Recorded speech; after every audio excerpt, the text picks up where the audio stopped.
Tired of formatting every OneNote page from scratch? Learn how to create a reusable template in under 2 minutes. First, we'll design your page layout. Then, I'll show you how to save it as a template and set it as default. Alright, let's jump right in. The very first thing you need to do is open OneNote and create a new page in the section where you want this template to live. And here's a little tip that makes a big difference. Give it a clear title right now. Call it something like Weekly Planner or Meeting Notes. This isn't just for your own organization. That name is going to help you find it later when we save it as a template. So keep it simple and descriptive. Now here's the fun part: designing your layout.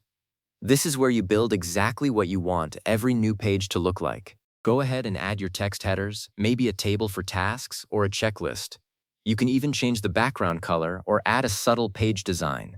If you want to adjust margins or paper size, head over to the View tab and tweak things there. Spend a minute or two getting this perfect, because everything you add now is what will appear on every future page you create from this template.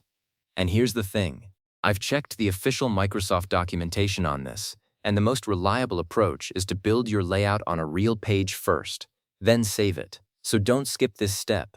Make it look the way you want. Once you're happy with your design, it's time to open the Templates pane. Go up to the Insert tab on the ribbon at the top of OneNote. Look for the button that says Page Templates. Click it, and then from the drop-down that appears, click Page Templates again. This opens up a side panel on the right. It might take a second to pop up. Now from here, we save your work. Scroll all the way to the very bottom of that Templates pane. You'll see an option that says Save Current Page as a Template. Click that. OneNote will now take everything on this page and turn it into a reusable template for you. A small window will appear asking for a template name. Type in whatever you called your page earlier, or give it a fresh name.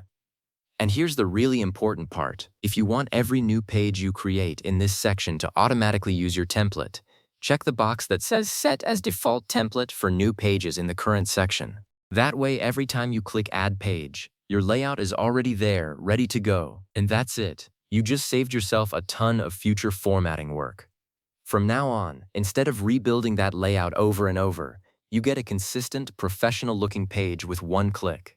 Go ahead and try it out. You'll be surprised how much time this frees up.